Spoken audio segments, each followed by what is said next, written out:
एबे मु आपण मानक सहित शेयर करबा पई नै के आसी चिकन तरकारी पूरा देसी स्टाइल। एबे ग्राइंडर जार रे मु 10 रु 15 पाखुडा रसुण दे दउची।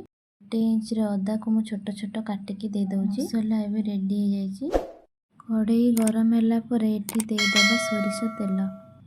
तापरे मु नेइची एठी किछि कटा आलू लो टू मीडियम फ्लेम रे ब्राउन कलर हवा जाए भाजीबा।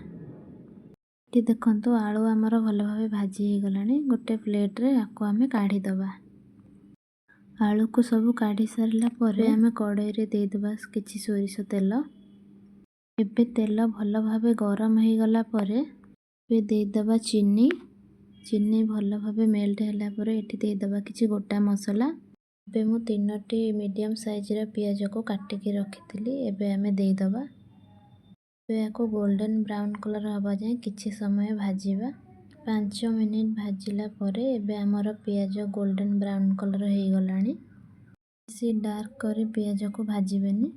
एबे हाफ चम्मच हळदी गुंड दे दबा, हाफ चम्मच लंका गुंड। एबे आको गोटे मिनिट भाजीबा। आको गोटे मिनिट भाजिला परे एबे टिके पानी दे दबा। पानी देले तरकारी रा कलर टा भलो आसीबो। एबे हमें अदा रसुण पेस्ट दे दबा। टिके पानी देकी आको हमें पियाज संगे रे भलो भाबे मिसाई दबा। गैस रो फ्लेम को मीडियम फ्लेम रे ही रखिथिबे। गोटे मिनिट परे एबे हमें दे दबा स्वाद अनुसार लूण। एबे हमें दे दबा हाफ चम्मच जीरा गुंड, हाफ चम्मच धनिया गुंड। एबे ताको भलो भाबे मिक्स कर दबा। अदा रसुण रो कंचा स्मेल जिबा जाए एबे ताको हमें भलो भाबे कसीबा। ताको लो टू मीडियम फ्लेम रे 2 मिनिट छाड़ी दबा।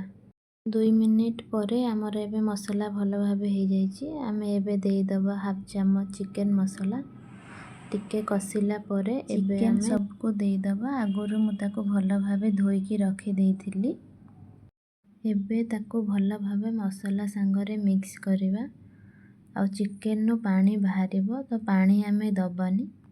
लो टू मीडियम फ्लेम रे किछि समय पई छाडी दबा। एबे देखंतु सेथिरे केते पानी बाहरिची। एबे हमें 15 रु 20 मिनिट जाए ताको भलो भाबे कसीबा।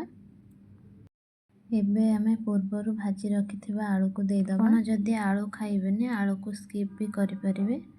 खाली चिकन ने भी तरकारी बनै परिबे। आलू को मध्य किछि समय पई चिकन सहित कसीबा। एबे चिकन भलो भाबे कसी हे जाईची। एबे ऐड करिबा पानी। एबे मु गरम पानी यूज करूची। आपण माने सब बळे गरम पानी ही यूज करिवे। एबे आउ टिके मिक्स करिबा चिकन को हमें मीडियम फ्लेम रे रखी की कवर करि दबा। 20 मिनिट परे मु लिड काढी की देखंतु केते बढ़िया कलर आछि हम चिकन रो। एबे मु शेषो रे किछि गरम मसाला ऐड करूची। एबे हमर रेडी हे गला स्पेशल चिकन करी।